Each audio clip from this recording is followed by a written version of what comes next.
Hi friends, আমি তন্ময় আর আপনারা দেখছেন টিএস গ্রিনওয়াল। বন্ধুরা দেখুন, এই সব কেটে ফেলবো।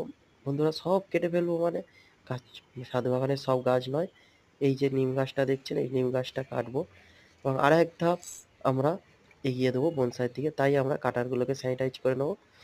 বন্ধুরা এই ধর কাটারগুলো স্যানিটাইজ না করলে বর্ষার সময় ফাঙ্গাস লেগে যেতে পারে। বন্ধুরা মা পুজোর জন্যে এই দোয়ারি ফুলের গাছটি লাগিয়েছিল।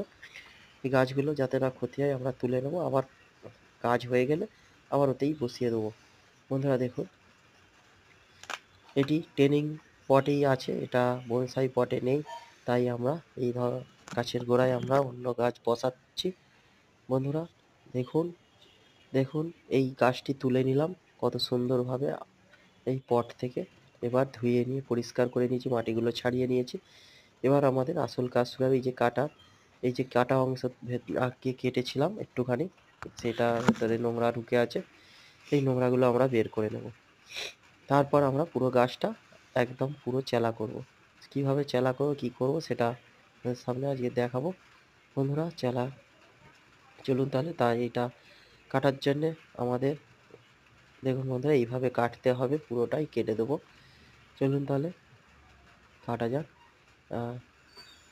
পাতলা ছুরি না হলে এটা কাটা সম্ভব নয়, ধারালো পাতলা ছুরি দিয়েই তাদের কাজ করা হয়। বন্ধুরা এই ধরনের ছুরি মার্কেটে অ্যাভেলেবেল পাওয়া যায়, বই দোকানে থার্মোকল কাটার ছুরি বললেই দেবে। বন্ধুরা দেখুন, এইভাবে ঠুকে ঠুকে আমরা পুরো এটা কেটে নেব। দেখুন কিভাবে কাটছি, কত সুন্দরভাবে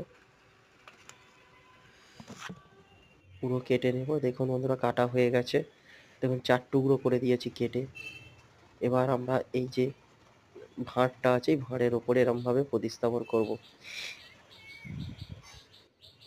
এটা একটা রুট ওভার একটা বনসাই করতে চাই, তাই আমরা এটা এইভাবে কেটে নিলাম।